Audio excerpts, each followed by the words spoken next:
I would like to start with thanking for being here, because this is really an honor to be invited and to be again in Split and to have an opportunity to talk to you. Since my career had many parallel paths, it was very hard for me to put it into the presentation, but I tried to do my best. I would like to start with a little bit of context. So I was born in the 70s. So exactly the same year this picture was taken, the world-famous blue marble picture of Earth. And the same year the first commercial home video game console was released. So long time ago. My childhood I spent in Poland and the communistic times. So these are the pictures with me and my sister, in fact. And we were enjoying the childhood programs, which were widely known to all the Eastern Europeans, I think. Most of your parents would know those characters from those, right? So many of them, yes, well known in the Eastern European part of country. So I started my primary school right after the winter of the millennium, where we had several meters of snow and the temperature was around -30. So that was really cold. And I was a very diligent student. I liked reading a lot, so I liked learning a lot, but mainly reading. During my primary school, civil war happened, and we saw tanks on the street, but at the same time, we as kids, we spent most of the time on the carpet rug. We were doing all types of activities there, and most of the playground was the carpet rug in the communistic times. I also liked my Krakowian outfit, which you can see here. It's very specific, prepared by my grandma. And I got interested in surgery. That's my teddy bear, on whom I performed my first surgeries. It survived because it was not possible to buy another one, so I had to find a way to, let's say, pretend that the teddy bear has organs inside, so I used like gauze or pieces of the clothes in order to produce the internal organs so I could do the surgery. I also loved astronomy, and I knew all the constellations at that time. When I finished primary school, I already knew I wanted to study medicine, and I put that in the motivational letter. I know it's in Polish, but it says here that I want to study medicine. I was 15 years old then. During the secondary school, I had a short period of being an actress, which was an obligatory task for all the students in the secondary school. And I learned how to play the guitar, so that's with the Euro tribe vision. This could be useful next time. But right now I try to perform not in public, rather in for myself only. During my secondary school, the communism ended in Poland and the first free elections were held. I couldn't vote because I was too young, but we observed very keen what's gonna come out of this. So at the time of the end of the primary school, at the beginning of the secondary school, I started hiking, and that's the experience which I believe made me a better researcher. I must say that hiking in the mountains made me know how to set the goals which are realistic, how to fulfill the goals, how to address the challenges which you meet on this on the mountain route. So I think that mountains made me a better researcher in the field I'm working in. So I started medical studies, and during those studies I had to work, so I was babysitting most of the time, of course, except for attending the lectures. And I was pursuing my future career as a surgeon. So I was attending the emergency department and surgery department, assisting with the surgeries, helping wounded people at the emergency. So I was really very keen to become a surgeon. I wasn't really interested in research at all.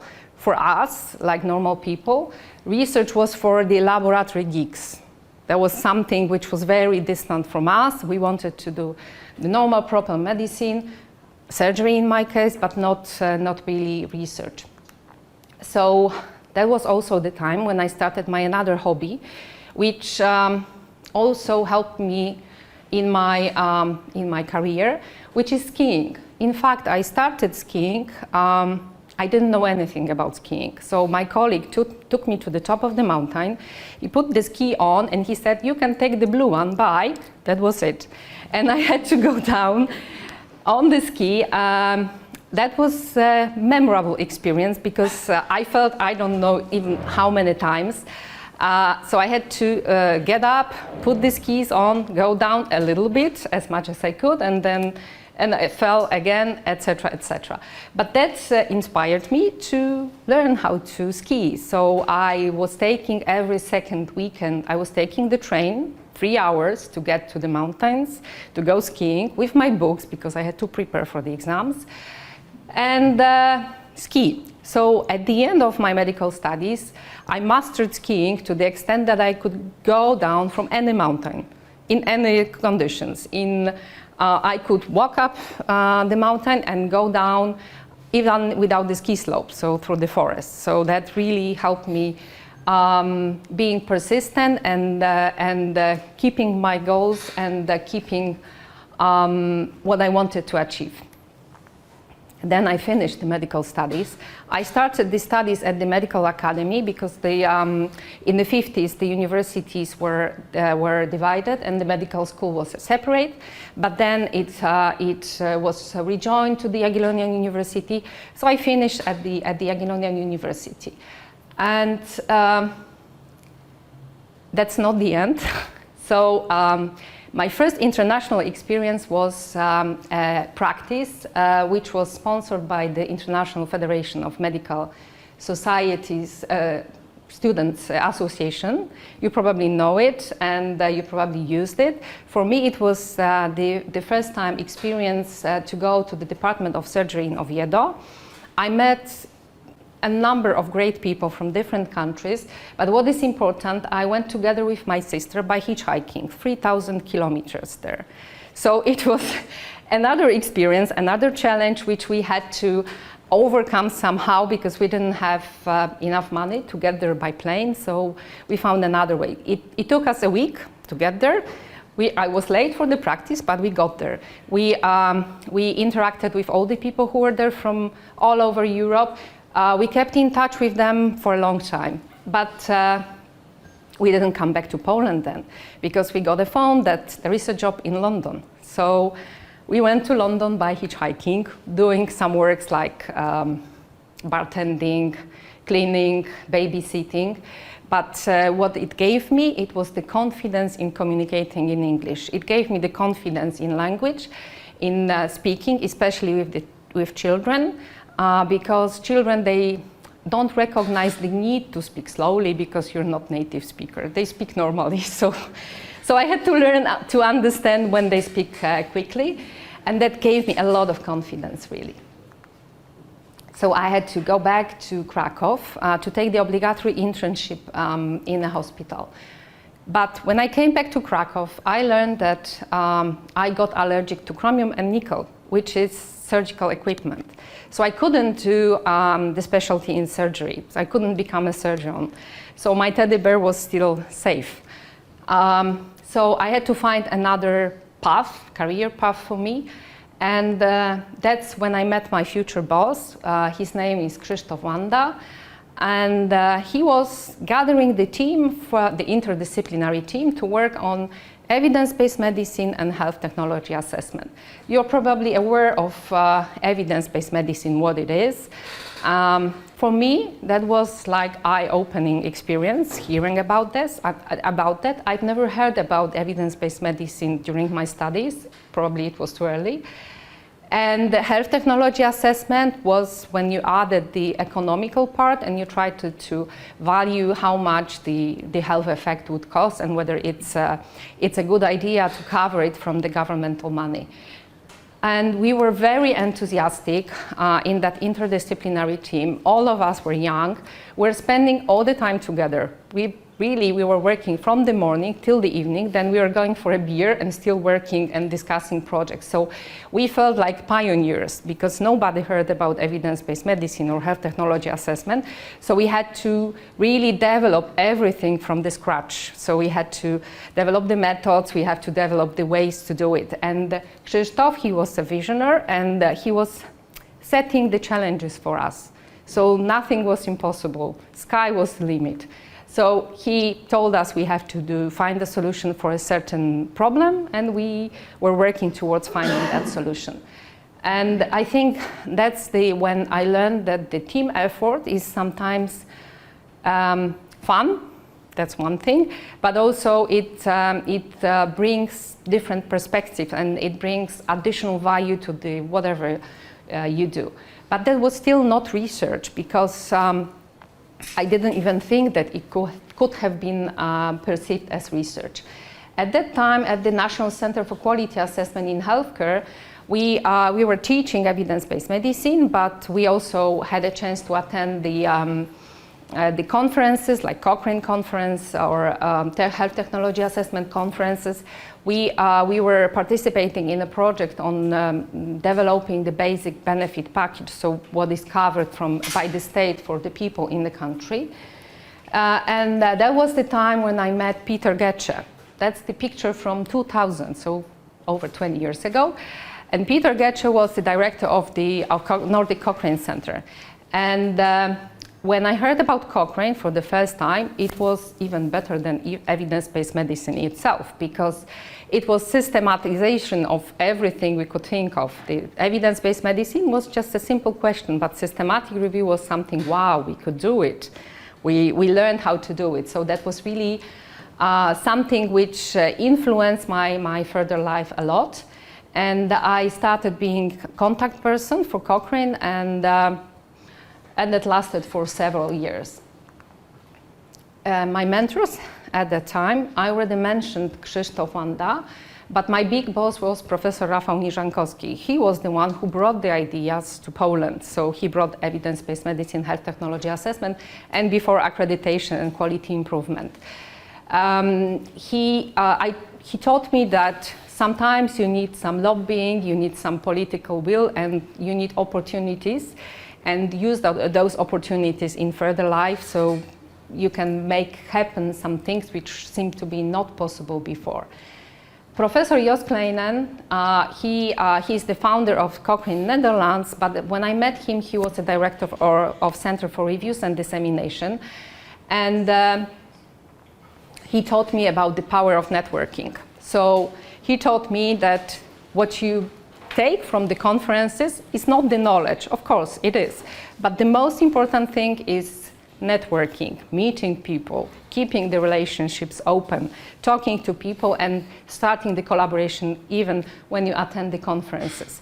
But that's not the only thing. He also taught me that it's never too late to change the job, to do whatever you want to do in the way you want to do it. And Dr. Michael Sugarman, he was the director of health technology assessment at Kaiser Permanente, which is the US health maintenance organization. And he was responsible for implementing evidence-based medicine into clinical practice. So he taught me that it's not only theoretical, you can do it in a clinical practice just by using the guidelines and by clinical audit. You can control the environment, you can make it more evidence-based. So these were the lessons I took from the NCQA. So I decided to apply for doctoral studies, which happened in 2000.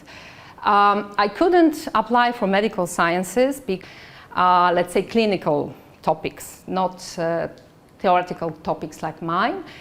And the additional issue was that EBM and HTA were not considered to be science, or they were not considered to be research. Still not, right? But maybe more now than before. But at the time, I think it was too early to suggest a topic on EBM HTA or involving EBM HTA.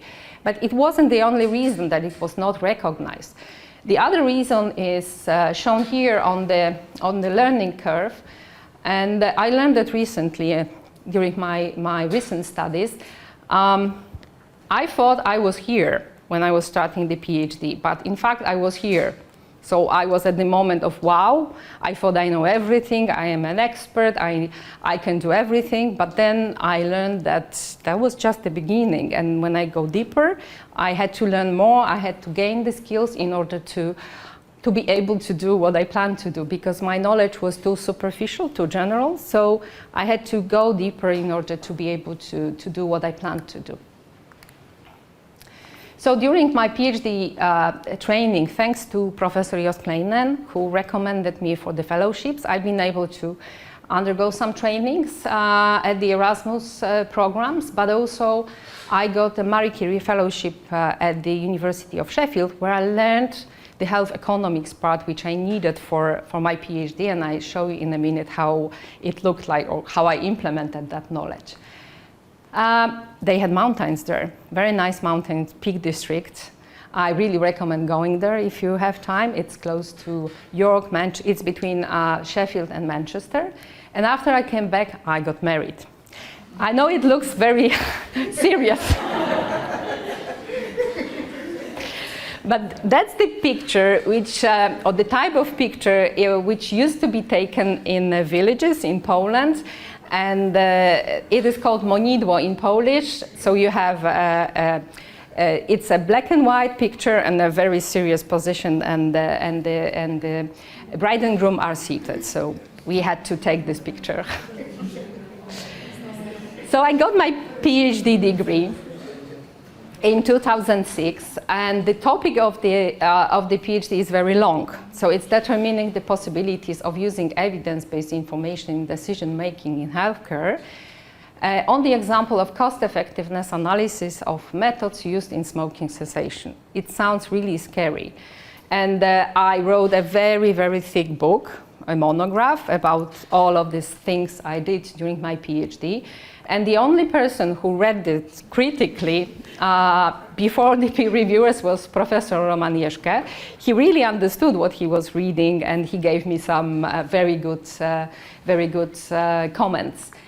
So what was the PhD about? I wanted to look at the smoking cessation methods, whether they bring effect. Of course, I knew that from the Cochrane reviews, but I needed the studies which had certain follow-up to build them into the model. But what I wanted to check is that if we cover the smoking cessation methods right now, so we pay for it now, whether we will have savings in treating smoking-related diseases in future. And the diseases I was thinking about was coronary heart disease, stroke, COPD, and lung cancer. So in order to answer my question, I had to build an economic model. And the problem with building economic model is that you need data, and we had non-existing data system in Poland at that time, so it was very hard to gather the data, but it was also hard for me to write everything up. I've been lucky to get a grant from the ministry, but I didn't really have support or somebody who would tell me how to manage the grant. So I had to discover it all myself. So it wasn't easy. So that's how the economic model looks like. So of course it's a simplified version, and everything was behind it was in Excel. But what I basically did was I designed several health states between which smokers could move. And I had a cohort of 1,000 smokers who moved through the model, and they could stay in the same health state, or they could move to another health state. And basically, the states were smoker healthy, smoker with disease, quitter healthy, quitter with disease, and the death. To get the data to move them between the states, I had to gather the data from the literature, like probability of moving from one state to another, and how the treatment could change that probability, so how they could move faster towards quitting, for example, and that would change the probability further, and the probability of getting the smoking-related diseases. Finally, after that, I got the diploma, and my older son accompanied me when I was collecting the diploma. We had very nice ceremony in the gowns. But that's not the end, of course. So in the meantime, because I was developing my career, several careers in parallel. So after I left NCQA, so the previous organization, I had to leave because the political will changed. and there was no more support for evidence-based medicine and HTA. So the team got dissolved. So I had to look for another solution or another work. So I started working for Medycyna Praktyczna, that is the medical publisher. And I was responsible for producing structured summaries of evidence for clinicians, all types of clinicians, not only internal medicine, but surgery, gynecology, psychiatry, etc. And that was the time when I started the collaboration with Professor Roman Jeschke, and I can say that he was one of the best mentors I had, because I learned a lot from him, and I learned a lot from Professor Gordon Gayat, who is his best friend. And that wasn't just lectures, these were asking questions. So they both have a way of asking questions that you start thinking about what you did, and then you think, how stupid I am. Okay, I have to do it a different way. So it's not that they tell you what to do, they just ask questions, and then you do the thinking yourself. So that's what I learned from them. And I learned that it's a good idea to go to work by bike, and I do that still for the last 20 years. Why? Because I am not stuck in a traffic jam. So I am not nervous, I can clear my head while going to work, so that gives me some good perspective and some exercise as well. So I worked in this journal for some time, and there were like good opportunities, the Cochrane training on systematic review, some guideline training, but everything changed after financial crisis. 2003, 2004 came, and the company was not more interested in just disseminating evidence-based medicine, rather, which was not really aligned with what I wanted to achieve. So I decided to stay because I wanted to have kids, and I needed time. I needed the safe net to have kids. Needed the time. But in the meantime, after I completed my PhD studies, I started working for the university. During my doctoral studies, I met open-minded professor who helped us introduce evidence-based medicine into medical curriculum. First as facultative course, then as obligatory course. So me and my colleagues, we got employed at the university, which at that time was not so easy to get an employment at the university, even a part-time. So we were able to teach evidence-based medicine to the medical students, but we didn't really have, let's say, environment for doing research. So I was doing systematic reviews, but rather as a hobby, not as a part of the research. So that was in my free time. And because I wasn't very much interested anymore in what I was doing at work, I needed something else. So I started specialization in public health. And I did that. It was a struggle, really, because I had to travel to Warsaw, which was 3 or 4 hours by train. Struggle. So at the time I finished my PhD, I didn't know how to write a paper. I admit. That was 20 years ago. And at the time I completed my PhD, it was not obligatory for us to have any publications. So the only thing I had was a letter and the conference proceedings. So I had to learn how to write a paper, how to structure it, what should be in it, and it wasn't an easy task.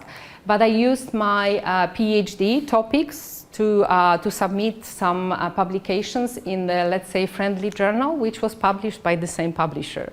So it was the easy way to go. And I did that while taking care of my son, because it was possible for me to work from home. So I could save some time on going to work and coming back. And this way I could manage to write the publication, let's say, in a free time or as a hobby. And at the same time, I started thinking about preparing Cochrane systematic review. And the only topic which was available at the time on smoking cessation was mass media interventions. If you know anything about mass media, you would think I'm crazy that I started this topic, because it's a complex intervention. And since I was at the beginning of the ladder, I didn't realize that at that moment. So I thought, okay, that's just another intervention. But then I learned that the studies which are done for mass media are completely different to the studies done for other interventions. These were non-randomized studies, interrupted time series, so I had to learn a lot about the non-randomized studies and looking at them to understand how mass media work. And as you can see, it took me 4 years to complete the systematic review on mass media. I had some support from the... And I did that again from home because I could work from home, so I could do it by taking care of my kid. That wasn't the only systematic review, Cochrane systematic review we worked on. So together with a colleague, we wanted to do the review on acetylcysteine for preventing contrast-induced nephropathy. But the Cochrane Renal Group was not interested in this single intervention. They wanted the review on all types of interventions which are used for preventing contrast-induced nephropathy. We thought, because we contacted the nephrologist, that this is not necessarily a good idea because the conclusions will not be useful for the clinicians. But they were very persistent, and they said we have to do this review or we don't do the review, the Cochrane review. So we did the review. The problem was that every time they did the update, there was like 30 new included studies. So we had to extract them, so it was very hard to keep up and finish this review. We finished that, and the conclusions were useless. So what they decided that we should divide this review into smaller reviews and do the review separately for each intervention.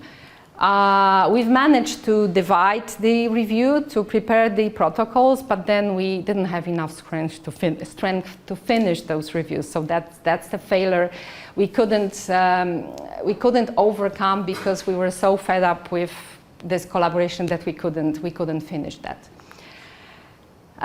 So in the meantime, I built a house in the mountains, and that house, I could spend a lot of time because it was in the mountains, but I could bring my kids there so they could play and I could do the job like systematic review in the meantime. And I used to spend a lot of time with them there all the summer, for example, so they could play, they could pick up mushrooms, and I could do systematic reviews or other publications. And this way I published with Professor Roman Jeschke some systematic reviews which were not connected to my PhD while working from the mountains. And Professor Roman Jeschke, when I was submitting the habilitation thesis later on, he was laughing at me that I did all of this in the forest, just sitting in the forest. So I also learned then how to work on the guidelines. And thanks to Professor Gordon Guyat, I got into the project of his mentees, Professor Xin San from China, and he introduced me into the methodological studies. So that was another wow moment for me because I knew systematic reviews. I was familiar with all types of systematic reviews, but I didn't realize that you can use the same method to do the methodological research. So that was very influential for me because I started thinking about doing some methodological research for me. I needed a lot of support in completing this publication. But this collaboration lasted longer and with all the other mentees. And what was important, because I was doing only the part of the job, like screening, extraction, that can be done anywhere. And I was able to do it at the playground. So my kids were playing after the kindergarten, and I was working on a systematic review. But I was still in the crowd. I wasn't leading, so I didn't spend as much time on those reviews, and I could spend more time with my kids. That's not the end. Another collaboration was with Professor Jos Kleinen, which I already mentioned before. So he decided to leave Center for Reviews and Dissemination and build his own company. And I was collaborating for several years with them. To keep up to date with systematic reviews and health technology assessments. And that was one of the first papers I've been able to prepare myself, from not related to my PhD, that was related to one of the projects. And that was the first time I had to answer the reviewer comments. So deal with them. It was really challenging for me, as you know, that the topic was not my specialty, but still I was responsible for doing the systematic review. And in many cases, the projects had to be finished by the end of the year. So I was doing some extractions during skiing or after skiing, let's say, not necessarily on the ski slope. So I was mixing all the time the work and the free time, or I was doing some work in the free time, but I didn't treat that as work. I treated this as a hobby at that time. And with Professor Jos Kleinen, we published several Cochrane reviews, which was coming from a project funded by the Dutch Health Fund.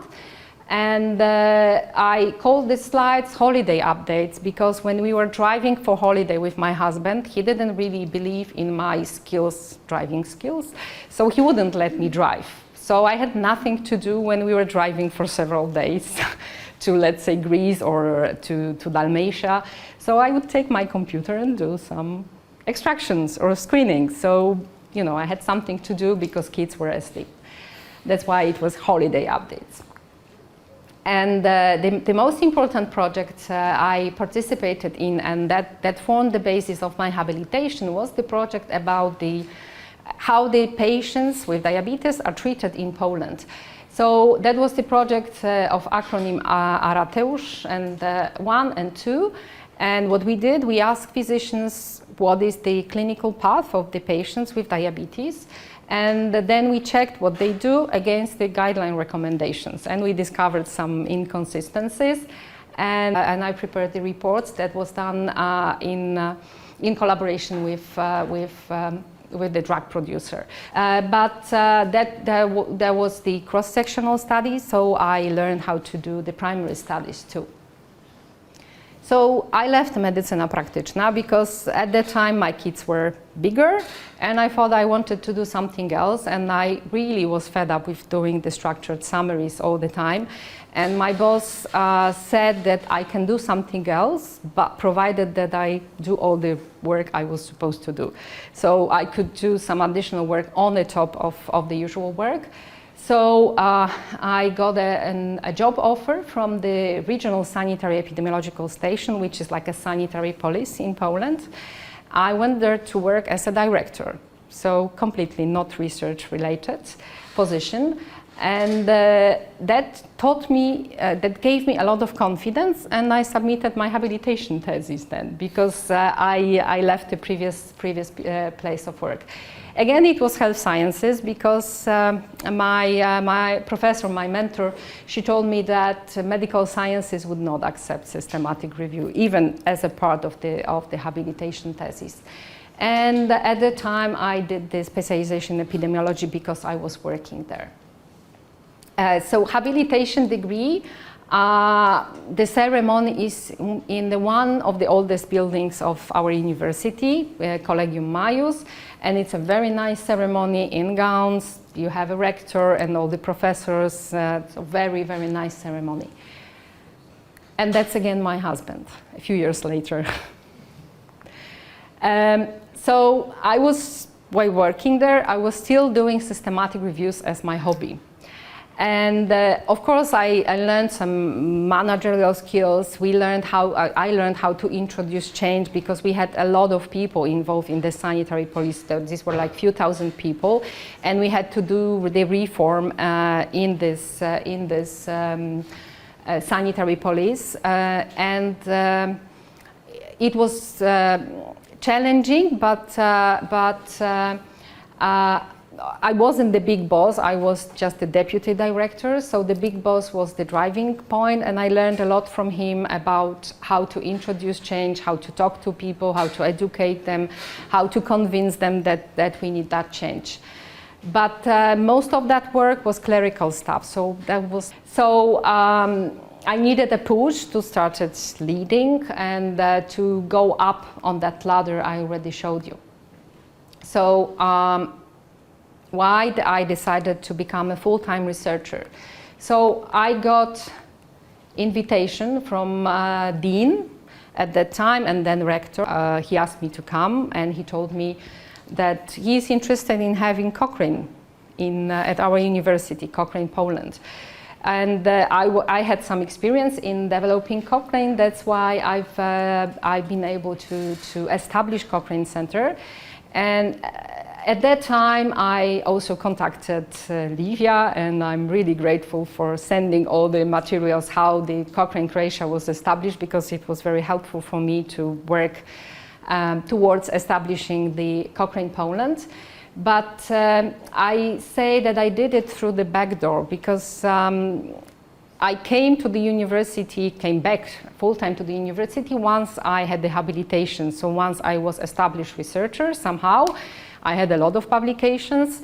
It wasn't like normal career ladder or career path, but rather I called it vector entrance. So the dean suggested that I become a head of the Department of Hygiene and Dietetics because of my experience in sanitary police, I guess.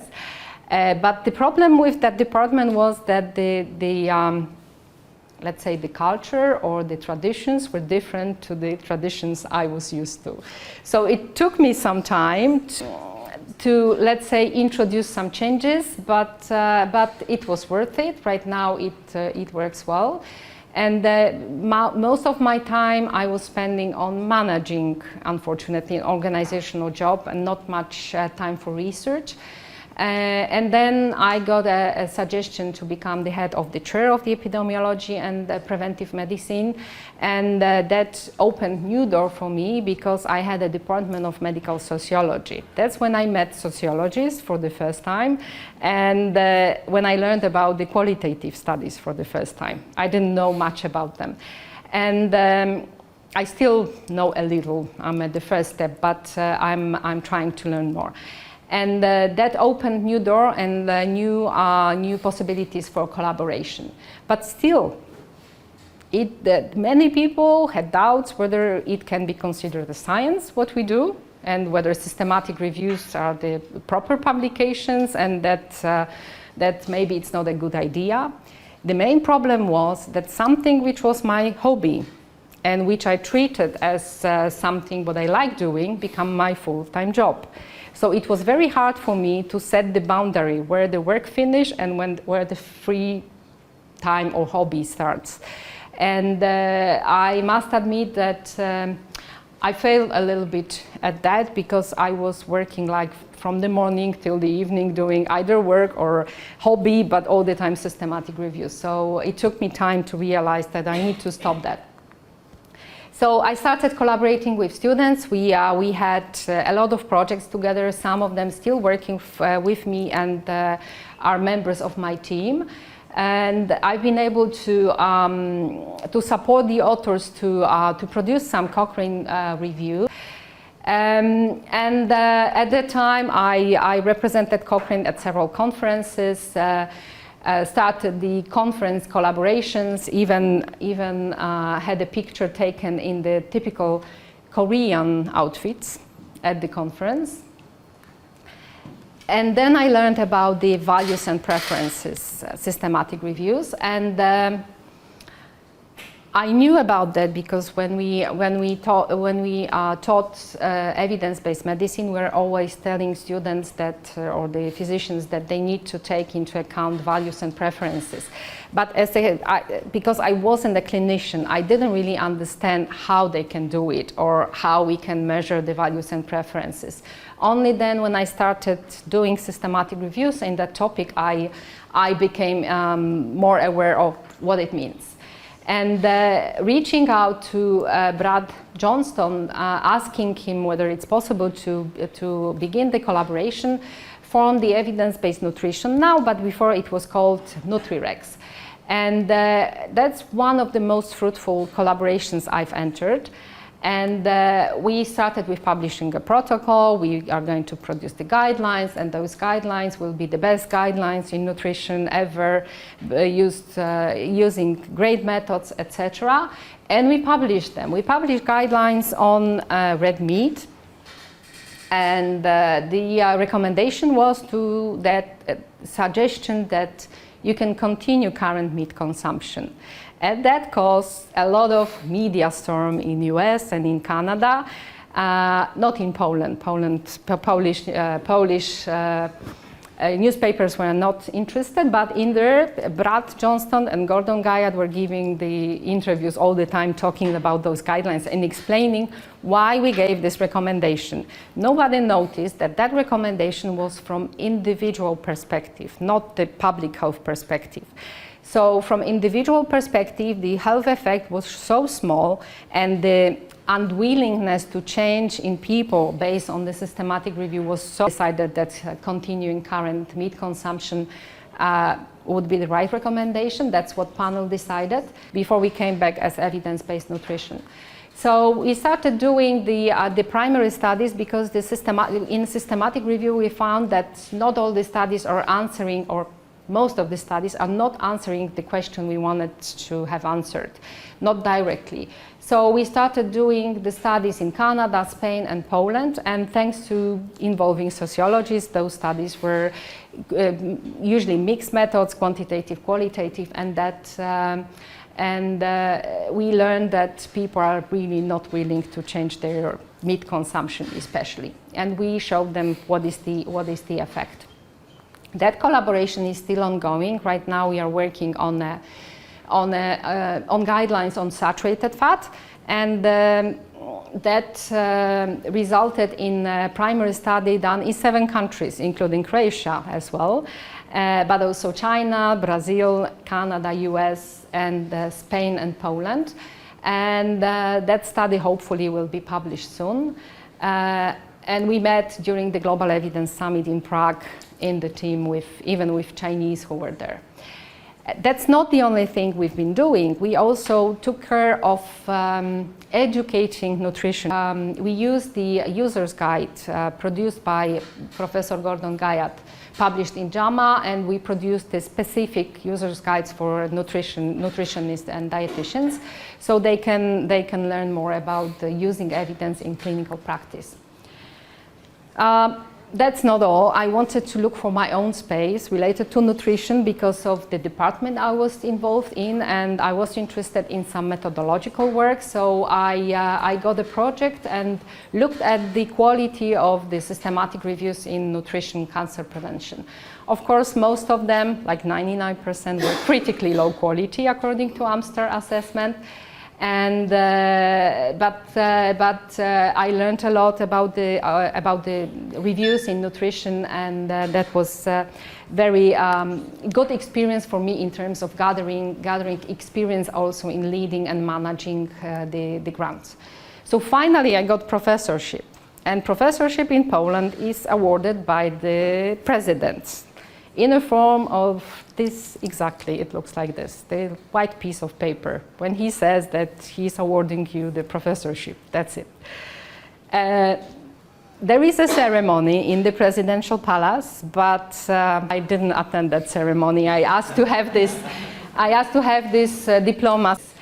So after becoming a professor, I felt more confident on many levels, but I also wanted to do some work on evidence. I call that evidence-based medicine for kids, which is informed health choices by Andy Oxman.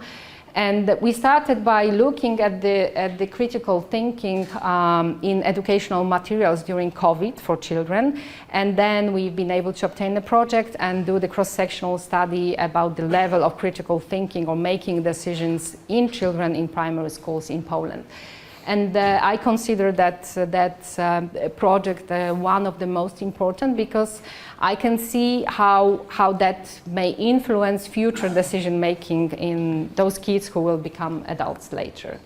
And of course, EF Breast Action was another big event, let's say, project which was very important in my career because I learned to collaborate even more with more people from Europe I didn't know before.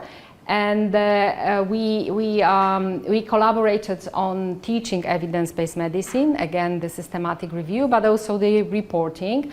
But that's not the only output. You can recognize the first author and the leader here. And that was also the first paper was also an output of the FBRES COSACTION. The other one was a side project, but collaborating with Livia is always interesting.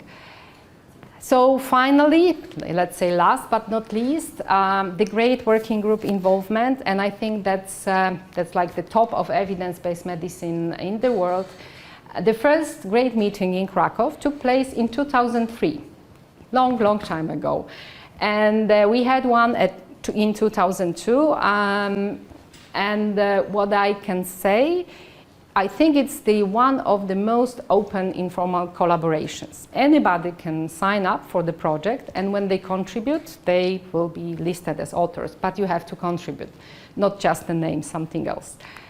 And I was interested in evidence to decision frameworks, so how the decisions are taken regarding the guidelines, the recommending or not recommending certain set of actions. And I saw the importance of these frameworks in the guideline adaptation. That's why I got interested and involved in those projects. And finally, I got involved in the great development because I think that this is the way we should go about the guidelines in Poland, not producing them from the scratch, but rather adapting whatever is there in other countries. So that's the timeline I tried to set. So as you can see, the black is non-academic involvement or not resulting in publications. And I had a lot of parallel paths, changing my job quickly, but getting from each of them something important or something different. But only after 16 years since starting my career, I became academic. So that was a long time. So I can say that I can see improvements in some of the areas. Some of the areas I'm here or here, but some of the areas I'm still here. So, you know, the learning curve is ongoing. And the recent development in my case is I enrolled into MBA studies because I believe that I can learn more about managing people. And there was a competition. There were 300 people who wanted to recruit to those 30 places for MBA. So I entered the competition and I was enrolled. And I will finish that next year. Hopefully I will learn more about, let's say, soft competences. My kids, they are all grown up and sometimes we go together skiing or visiting countries. I still use bike to get to work. But my kids don't want to come with me to the mountains anymore. So I have 2 new companions, my cats, Goldie and Mocha, and they keep me company in the mountains, not my kids anymore. In summary, obstacles which I, let's say, found on my way in my career path, that I had really no connections at that time when it was needed. It changed now, it's not needed that much. I didn't have sufficient knowledge and skills. There was no recognition of what I did as a science or research, so that was really a huge obstacle to convince anybody that it's worth something. And low wages, that was also a problem. The failures I encountered, no clinical path. I think that's a failure on my part because I'm a theoretician right now. I don't have any practical experience. So having a pragmatic or clinical path would give me more ideas or more closer to the real world ideas which can be implemented then in a practice. Of course, failed projects and overcommitments because I tend to jump into any project which comes on the way because I find them interesting. But then when something happens, like last summer I had some health problems and I had to put them all on hold, and now I have a backlog of the things I have to finish quickly at the same time, like 5 things at the same time. So I would say my work-life balance was not ideal. I think you can do better, maybe. The main problem for me is the boundary between hobby and work, because when it's a fun, or I have fun in what I do, then it's hard to stop, and you treat it more like a hobby than work. Achievements, I think that long-term relationships or collaborative relationships are one of the main achievements. Of course, the papers and citations and age index, but that's not something which will last or you feel the difference. So I think that long research friendship and relationships, and I think you can recognize some of the participants on those pictures. And we meet at the conferences and on all the other occasions, and we have fun collaborating together, doing projects together. And I think that's one of the achievements I must list here. Other are establishing entities, building, supporting the interdisciplinary team, because now I see my role more as a leader than a manager. And adding recognition to the field. I think that external recognition sometimes helps, because if something what we do is, I don't know, listed in the top 2% most cited researchers, then you get the recognition at the university. So that's, again, using backdoor. And I think that doing what I like, which means research, not necessarily teaching, and having fun doing that and collaborating. Advice, I think that networking, and I get this advice from Jos, and I think that networking and collaborating, reaching out when you are interested in the topic somebody is talking about, you want to collaborate somehow, reach out. Don't be afraid to reach out and ask whether you can become involved. People may not say no, right? They may say yes, so that's always an option. I think that collaborating is more important than competing, that you get more from collaborating than just, who has more papers or higher cited papers. Not be afraid of challenges or opportunities. They enrich you in the skills and knowledge, and they will help you become better scientists. Building knowledge and skills, using backdoors, don't be afraid to use different entrants, not being discouraged by the lack of recognition, and not necessarily starting as academic. You can do it by doing something else and then come back to academia on a different path. Thank you.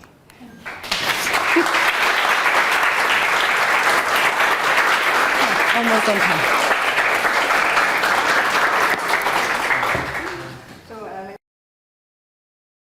Thanks to Malgorzata.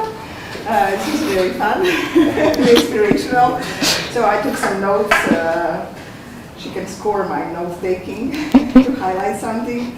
So I really liked the part about solving obstacles. I love particularly love it that she was very honest with us about not being able to pay to go overseas abroad for training, and then she and her sister, they were hitchhiking for a week to reach a destination which was 3,000 kilometers away. So this is really nice that you did not give up, but you said, okay, let's find another way. Try another way. So this was really nice. So if you don't have money, don't give up. Try something. Be creative. So I also like that she was open when she was in London with her sister, that she was doing all kinds of jobs, babysitting, working as a waitress, etc. And I think this also shows a resilience and openness to be experiencing in London and not being afraid of doing all kinds of jobs, even though she was already a medical doctor. So being a medical doctor, she wasn't ashamed of doing all kinds of jobs because she wanted to support her stay in London. So I think this is also a very important message for all of us. If you're doing some job, it's important that you do it honestly and diligently, and maybe it's not an ideal job currently, but you will get there eventually. So I like the part where you met your new boss, Christoph. That was good. I think it shows appreciation to the mentors by Malgorzata, because I'm sure we all have these experiences where we met some individuals who have helped us along our way, and it is important to recognize these individuals and to appreciate that they invested their time and support to help us and to acknowledge it and to be grateful that we are lucky to meet such individuals that can help us along the way. And especially the part about working all night and then having a beer and still working and learning about the importance of teamwork. That was cool. I like the part when she said that it's important to attend conferences and to network. Because I have seen on many occasions that people go to conferences and they don't network. So they attend a lecture and then they take two buddies from their laboratory and they go to a pub. And you should not be doing that, dear PhD students. So when you go to a conference, you should you should not take two best friends from Croatia and have a coffee with them or beer. You should go to social events, you should go to networking events, and you should meet other people. So we have a collaborator from Canada, Peter Puzzle. He was not mentioned here today, but he is also one of the big names in the evidence-based medicine. So he tells to his PhD students that each day at the conference, they have to see who is at the conference, and they have to choose 5 people that they think are important and relevant, and they have to go and meet them, and they need to go back and report. Did they meet these people that they scheduled to meet that day, and one interesting thing about them. So the PhD students have to go back in the evening to him and report, did they meet the people they wanted to meet that day, and how did it go, and one interesting thing about each person. So don't let me see you next time at the conference. He's hanging out with 10 Croatians in a pub and not attending social events or meeting some annoying Americans and Chinese people and Korean people, etc. She mentioned some obstacles that are really not up to us. There's nothing. It wasn't that we were not working enough. We were not creative enough. She mentioned the bill of political changes. So sometimes the politics changes and you cannot do anything about it. Maybe you're not in a right political party, or maybe being in any political party will not help you, because of some external events.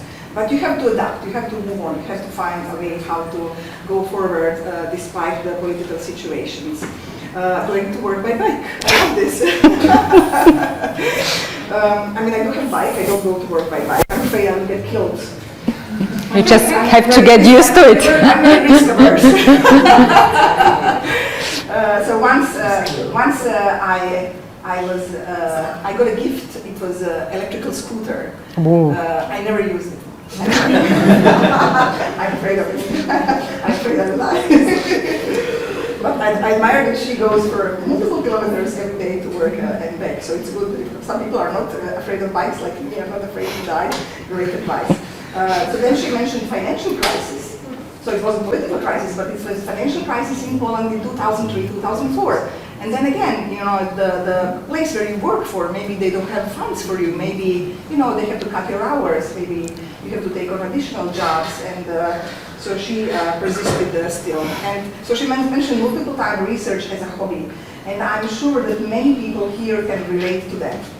So for our Ukrainian friends, most of our PhD students are not employed by the school or by anybody else to be only PhD students. Most of them have regular jobs, so they have to work as physicians, as speech therapists, as chemical engineers, or all kinds of jobs, and they do PhD on top of that. So for all of them, for most of them, okay, not everybody, some of them do work on research grants, but very, very few of them. For most of our students, PhD program and doing research is a hobby.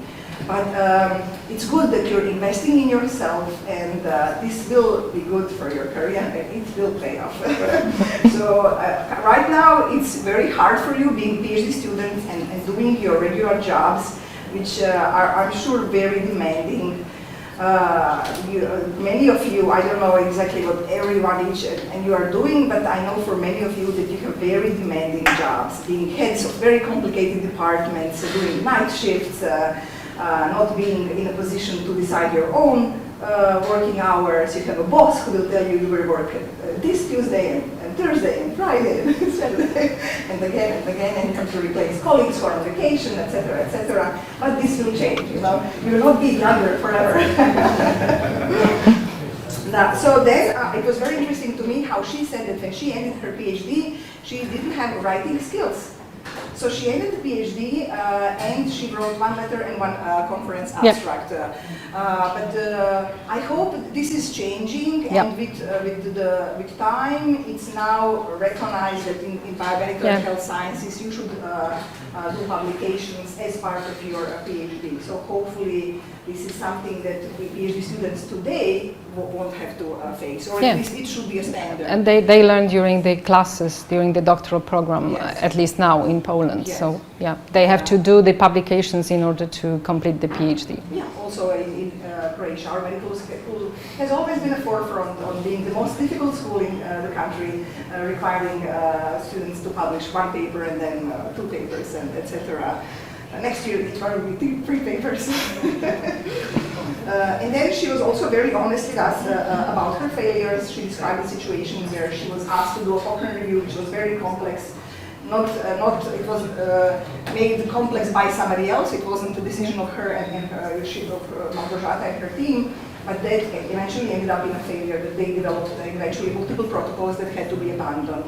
And this is also a fact of life. Sometimes we try some things, and if we see that this is a dead-end road or requiring too much effort at a certain time of our life, maybe we should also abandon some projects and but not give up, but to work on other things. I love the holiday updates. So I do this too when my husband is driving. So you can work while somebody is driving. So when other people drive, you can work. So when she said that she was offered a position at university, you saw that her career was not linear, as she said. She had a very, very difficult path to get to the career of being a university professor. It's not that she got a job as teaching assistant and then she became docent and professor, etc. So it was very, very bumpy. Bumpy road to get to professorship, and then she felt that she had a backdoor entrance. So she was offered a place in academia because she was already so accomplished. She was better than anybody else at university, so they recognized her career and finally invited her to get a full-time position. So this is also a message for you that, okay, maybe at the moment somebody didn't offer you a position at university, but one day you will become interesting if you have research accomplishments. So you will be offered a position that you deserve. You just need to work on yourself and your publication. And I can totally relate to when she said, is it science, what we do? Because I get this comment all the time, because I do the same types of studies that she's doing, and people tell me, what you do is not research, what you do is investigative journalism, this is not research, this is not medicine. So you publish a manuscript in a research biomedical journal. And then somebody tells you, this is not research, this is not medicine. And I keep listening to this all the time. So, but hopefully in time, we will be more recognized. I particularly love all the dinner photos. So, and you see that she was having dinners at conferences with international collaborators. So when you go to a conference, if you have collaborators there, meet them for dinner. Don't meet with if there are 6 Croatians at the conference, don't go to dinner with 6 Croatians, because you can also socialize with them in Croatia. But take the chance or opportunity that people from all over the world are at the conference and have dinner with people from other countries. You can always establish new collaborations, and you can have more research hobbies in your free time. By the end of her presentation, we find out that she's not done with being a student. So she now enrolled in an MBA program. MBA is a Master of Business Administration. So it's a study for managers, basically. If you want to be manager, it's a managerial position education. And she was selected among 300 candidates to be among 30 that were selected. So she's back to the student life now, being a student and giving courses. She talked about work-life balance and maybe sometimes feeling guilty about it. I'm sure that everybody can recognize this, because you have maybe some people in your life, maybe some small people in your life who demand attention, or partners, friends, and you probably all feel this the same, that maybe you're neglecting them. But I think it's important to find partners who will support your career work-life balance that is maybe skewed, but and drive the car. So people who will support your passion. So if doing research as a hobby is your passion, you need partners who will understand this and support this. And I loved the fact that she said in the end that we should have fun doing all this. So Malgorzata is a great fun. When we go to conferences, as you've seen with my photos, so we go out. Last year in London we celebrated her birthday. We went to the Shards. That was the picture, yeah. Yeah. So in London there's this glass building, the tall one, the Shard. It has a cocktail bar at the 52nd floor. I highly recommend it. Nice place to celebrate a birthday. Very nice. So when you have research collaborators, it's not only that you're working with them, then you become friends and you have a great fun with them. So the importance of networking, as she said, reaching out to people is very, very important. So when she contacted me millions of days ago, so she asked for our business, business plan, yeah, to establish a Cochrane center. So I wouldn't share it with somebody, even though I don't know her. And I also have experiences when I emailed people I've never met before, and I ask something for them, and they don't know me, but they're willing to help, and they offer assistance, and they love establishing new collaborations. They see new opportunities. So don't be afraid to reach out to people that you don't know. As she said, the worst thing that happens is that they say no. Whatever. Just be persistent in trying to build the bridges. So thank you very much again. Thank you. Questions now? So now, after this second lecture, if you have any comments or questions for Gosha, please. So I say Gosha because she told us that this is how Malgorzata is called in Poland. Like Maggie version in Polish, yeah. Okay. So please, if you have any comments or questions. Here and then there. Yep. Okay. First of all, thank you very much for this amazing and motivated story. And you didn't mention in your summary, but I think for me the most important thing was to skill how to enjoy your life during overcoming all problems in your life. But I have one question for my personal use. What is your current diet preferences? Well, it has to be Mediterranean diet, so yes, that's my preference right now. But I try not to eat meat, Okay. despite the recommendation. Thank you very much. Thank you. Okay, vegetables, apples. Okay. No chocolate, right? No. Oh, chocolate. No. I love chocolate, so I have to, yeah. No processed foods. Thank you. Yeah. Yeah, thank you. Thank you for sharing your experience. I would just like to focus on the last part of the story where you mentioned going to MBA study.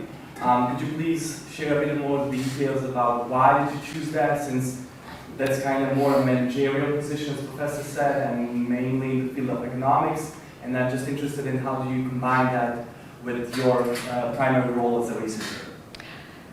Thank you for that question. I would say that economics is not something I haven't tried before because my PhD was also related to economics, but I chose that studies, that's MBA in healthcare.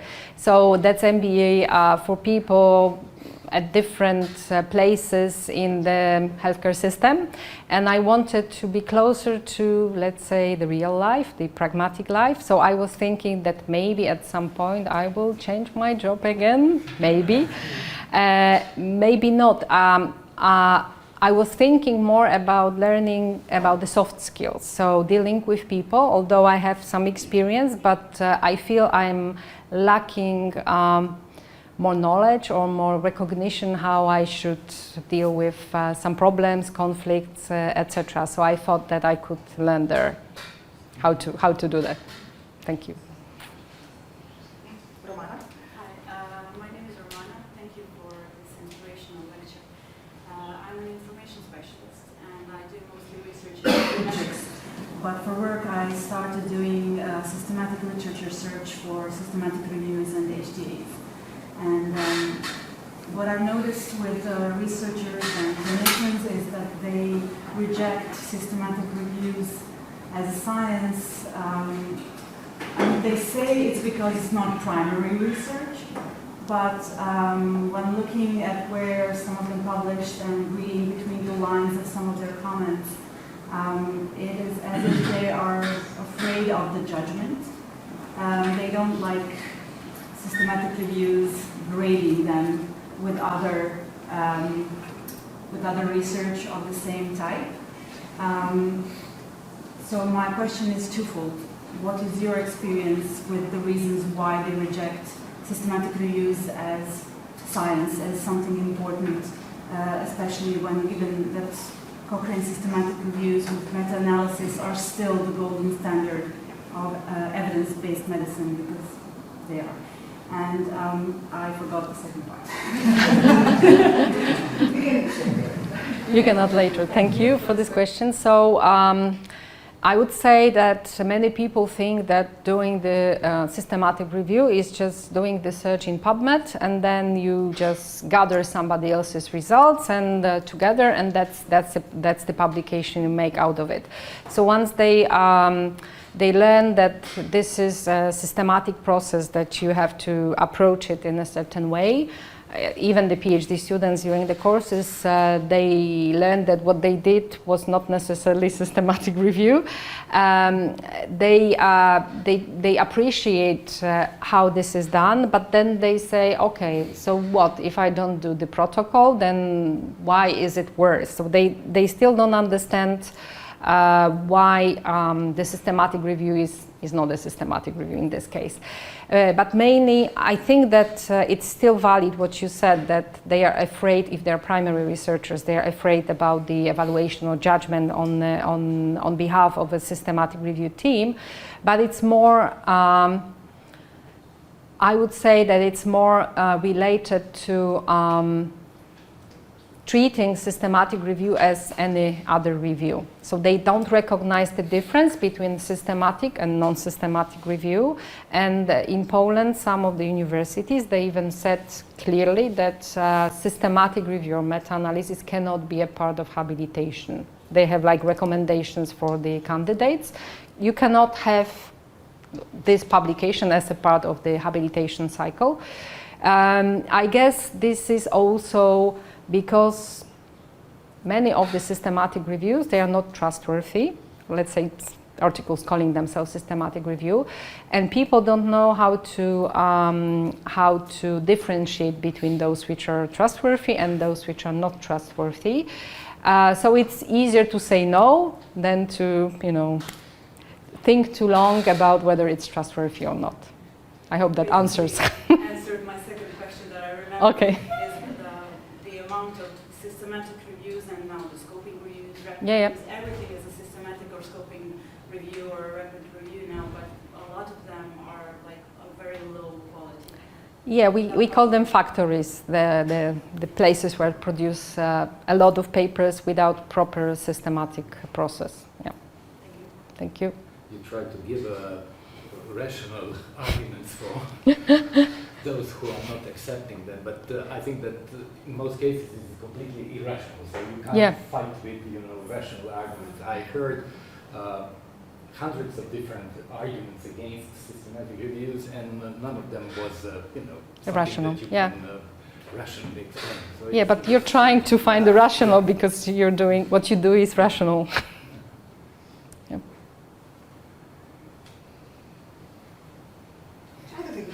Yeah. Comments. So thank you all for coming. Thank you. Thank you very much for coming to Croatia and spending time with us. Thank you for the invitation. Thank you.